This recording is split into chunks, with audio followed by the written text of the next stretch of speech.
अतीक गिरा योगी के पैरों पर, बोला मुझको जो करना है करो, बेटों को माफ कर दो।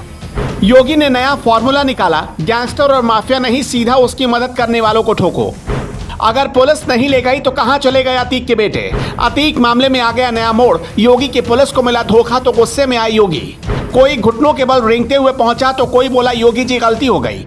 अब यूपी में फिर ना कोई अतीक पैदा होगा और ना ही मुख्तार अंसारी, इसका जुगाड़ हो गया।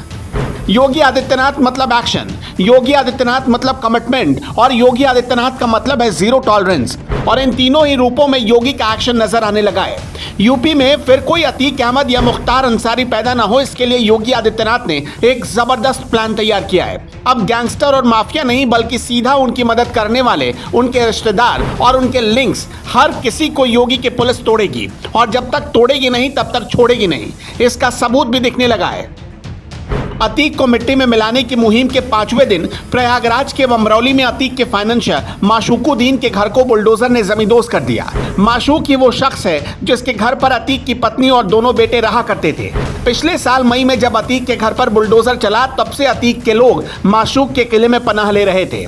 माशूकुद्दीन पर 40 से ज्यादा केस दर्ज हैं। माशूकुद्दीन के ऊपर एक सब इंस्पेक्टर की हत्या का भी आरोप है। कहा जा रहा है कि उमेश पाल हत्याकांड में भी वो आरोपी है। इससे पहले मुख्तार अंसारी के चचेरे भाई मंसूर और अतीक के भाई अशरफ की जेल में मुलाकात हुई, जिसके बाद कयास लगने लगा कि मुख्तार अंसारी भी उमेश पाल की हत्या के पीछे शामिल है।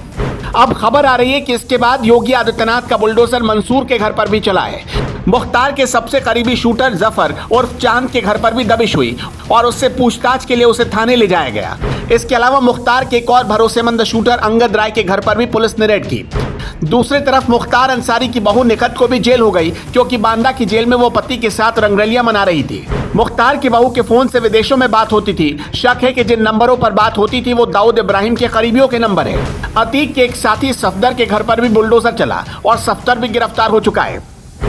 ये सारे वो लोग हैं जो अतीक अहमद और मुख्तार अंसारी के गुनाहों में इनडायरेक्ट रूप से शामिल रहे हैं। पहले पैसों से तोड़ो, फिर उनका घमंड चूर चूर कर दो और फिर उन्हें जेल में डाल दो। योगी का यही तो बस सिंपल फॉर्मूला है। इसी फॉर्मूले पर योगी एक्शन ले रहे हैं। इस बीच एक हैरान करने वाली जानकारी भी सामने आई। पुलिस का दावा है कि अतीक के जिन 2 बेटों को उमेश पाल की हत्या के अगले दिन पुलिस उठाकर ले गई, दरअसल वो पुलिस नहीं थी। दरअसल अतीक की पत्नी शाइस्ता ने कोर्ट में आरोप लगाया था कि 24 फरवरी की घटना के बाद पुलिस उनके दोनों बेटों को उठा ले गई। कोर्ट ने पुलिस से रिपोर्ट मांग दी, लेकिन धूमनगंज थाने की पुलिस ने बताया कि अतीक के बेटों से ना तो कभी पूछताछ हुई और नहीं उन्हें उठाया गया।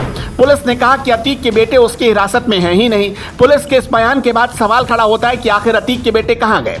कहीं ऐसा तो नहीं कि इसके पीछे अतीक अहमद और मुख्तार अंसारी ने अपने गुर्गों के साथ मिलकर कोई चाल चल दी हो। अगर पुलिस नहीं तो फिर अतीक के बेटों को उठाकर ले जाने वाला कौन था। पुलिस का कहना है कि अजम और अबान नाम के किसी इंसान का नाम उनकी डायरी में दाखिल ही नहीं किया गया और न ही इस नाम का कोई इंसान उनके थाने में आया। वैसे आपको क्या लगता है कि अतीक अहमद का परिवार इतना सब कुछ होने के बाद भी अभी भी योगी आदित्यनाथ की पुलिस की आंखों में धूल झोंकना चाहता है? अपना जवाब हमें कमेंट बॉक्स में जरूर बताएं।